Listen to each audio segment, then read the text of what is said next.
After all one side லவ்வுக்கு போய் இப்படி feel பண்றீங்களே. ஒரு செடியில எத்தனை பூ பூக்குது, ஒரு பூ உதிர்ந்தா இன்னொரு பூ பூக்குறது இல்ல? வாஸ்தவம் தாங்க.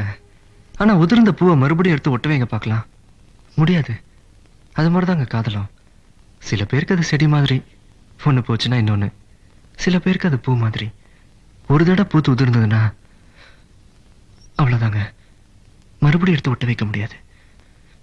அது மாதிரிதாங்க என் காதலும். லவ் ஃபெயிலியர் ஆன எத்தனையோ பேர் வேற கல்யாணம் பண்ணிக்கிட்டு சந்தோஷமா இருக்கலையா?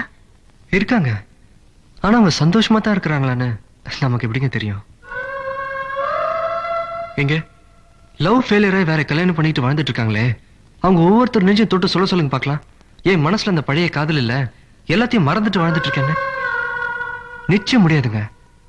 100 வருஷம் ஆனாலும் எங்கோ ஒரு மூலையில அந்த முதல் காதலை வந்து ஞாபகப்படுத்திட்டு தாங்க இருக்கும்.